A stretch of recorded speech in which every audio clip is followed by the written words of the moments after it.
mean John has won the game because there's no possibility of you catching up, I'm afraid, Jane. I'm going to ask you to join me, John, out here. We'll play a super match.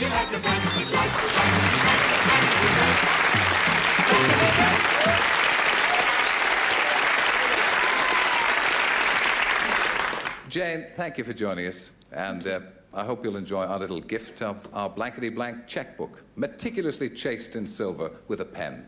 Thank you for joining us. Bye-bye.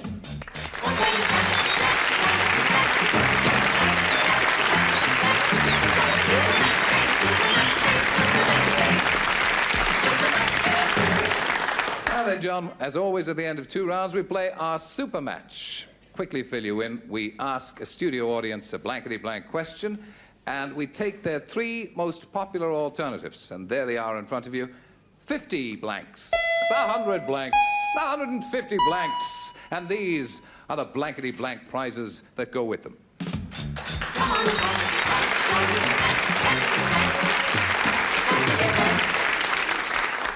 We'll pull back that first screen and see what you have to do, John. Nurse?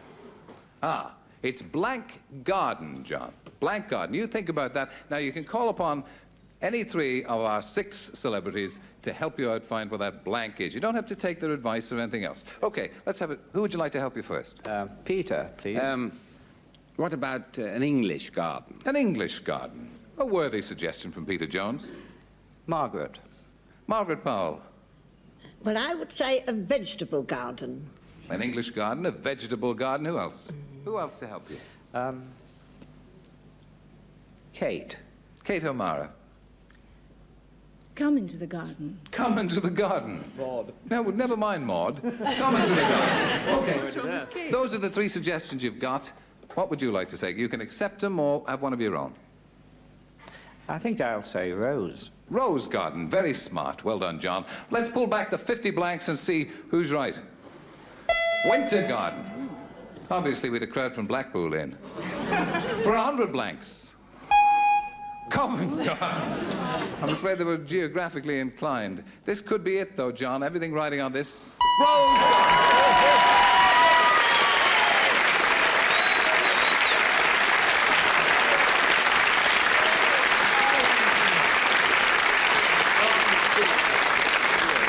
You didn't get much help from our celebrities, but that's the idea, that they give you some alternatives and you come up with one of your own. You were right. Rose garden, that means you carry off a TV radio cassette worth 150 blanks, and perhaps you come back and play the head-to-head. Thank you,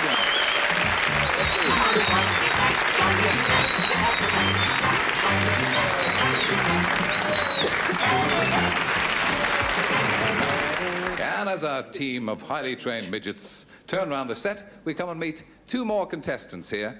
And I'll chat to you first, sir. What's your name? Andrew. Andrew what? Leggett. Where are you from, Andrew? From Wells in Somerset. It sounds like a Scots name, though, is it? Scots antecedents? Yes, it does come from Scotland. Right, well, I know you won't let Somerset down. Who's this on the other side of you? Is it Peggy? That's right, Peggy Smith. How are you, Peggy? Where are Very you well. from? From Enfield in Middlesex. Right, it's Middlesex against Somerset. Now, we did throw the coin up, and it disappeared up somebody's nose, as usual. So, is A or B, Peggy? Which would you like? I'll have A, please. And so you shall, said the good fairy. The doctor said, I've got a big television star for a patient, and he really loves himself, because after I give him his x-rays, he blanked them. You keep thinking, Peggy. You don't have to write it down, but, you know, if it's any help, by all means do. The doctor said, I've got a big television star for a patient. He really loves himself because after I gave him his x-rays, he blanked them. Big television star, what we do is x-rays. Trying to help Peggy. As soon as you've got an answer, light it up. All right, I think we're ready to go. Peter? Yes. Light on. Oh, sorry. Here we go. Light, yes. It's you, Peggy. I think he autographed them. He autographed them. That would be good. Yes. Right. This big television star, we do his x-ray plates. He autographed them, says Peggy. Yes, well, I had second thoughts, and I put enlarged, first of all, and then I put... Autograph. Couldn't quite get it on the thing. Plan ahead. Margaret Powell. Well, first I was going to, as you see, I was going to put duplicated them, but then I thought, no, he wouldn't do a thing like that. What would be the point? He's already got one lot. Yeah. So I thought to think of something that he would do, being a big head, like, you know, most men are really, aren't they? You know? So I thought what he would do, he would frame them. Frame them, yes, he would. Michael Barrymore. She wears me out. You wear me out, Margaret. Why do I do that? Well, I don't know. It's just you fascinate me, you see. Wasn't that nice? Oh, wasn't that sweet?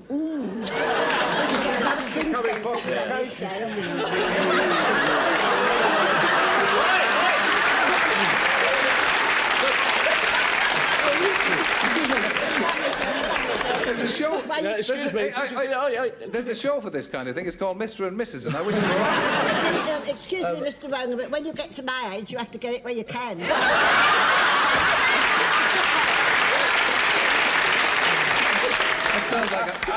sounds like a foul slur on Michael Barrymore. OK, Michael, let's have I'm the a answer. Nicholas Parsons reject, you know. Right.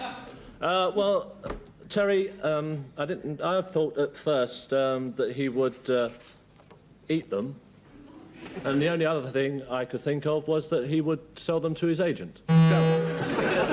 Yes, well, that will show you the kind of person that we get on this show. Sell them to his agent. Kate O'Mara.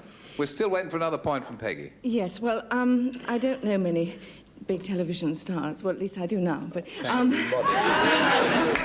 must keep in with them, yes. And so I thought perhaps he might have had them printed. Printed.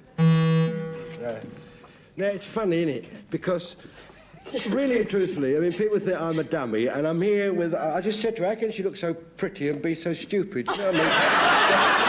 You see, I don't know. I know I can see what she's got there, and another one. You see, but look, I've got autographs. You see, Kevin? It's so good. Don't ask me how I spelt it. You must have looked at it. But it's all basically, it's autographs. I'm glad to see you can spell them anyway. Yeah. Lisa Goddard. Well, as he's such a big star, I thought he'd probably have a very large following. So yes. Yes, I thought he probably sent them to his fans. You've got devious minds in the panel this week. That's 2 points to you, Peggy. Not bad, really, considering the kind of people we have in this week. So, it's your turn coming up, Andrew. Here we go. Miss Winterbottom said, I don't think my boss appreciates comment. In the middle of the office, there's a blank with the word suggestions printed on it. As soon as you've got an answer, light up the little candle in front of you. Good man, Bernie. Smart work, lad. Margaret, there we go. Now, Andrew, you've got two to catch up, two triangles. You've got several green circles that you've got to fill. Let me read it to you again. Miss Winterbottom said, I don't think my boss appreciates comment. In the middle of the office, there's a blank with the word suggestions printed on it. I would have said box. Box. Would you? I would have said something a good deal more filthy than that. But box it will be then. Box, says Andrew. Yes, well, I thought it must be a receptacle, but since he doesn't like comment, it wouldn't be a box, No, I didn't no, think, I you wouldn't know. have thought so, no. And I thought it could be that. A dustbin, yes. Waste paper bag. Margaret Powell. I thought there it would be end up in pigeonholes. A pigeonhole. Michael Barrymore. Oh, dear. I got it. It's all right, I'm doing it under the table. It's all right. You want an answer, don't you? Yeah. Yeah. Well, the answer that you want, the first one I thought of was half of what Margaret thought of, without half the laugh, Yes. and that was whole. And then eventually I decided it was a box. A box. Yes. You get a point for that. Well done. Strange logical process, but you got the right answer. That's a point to you, Andrew.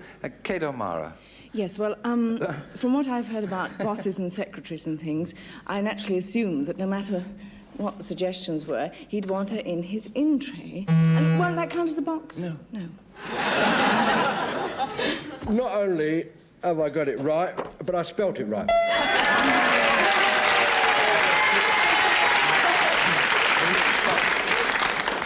Oh, God bless you, sir. Good luck, good luck, good luck. Thank you, sir. Sir Bernie. Liza. Yes, Liza. well, first, my first thought was was that it would be a block of concrete. And I thought probably a bit heavy and everything. And anyway, being a sort of good businessman thing, I thought it was probably a safe, but they're both wrong. They're both wrong. As you so shrewdly say, they're both wrong. That's 2 to Andrew, though. We'll go to round 2, and in fact, it's level pegging. So, it was you that won the toss, Peggy. We'll give you first choice this time, Andrew.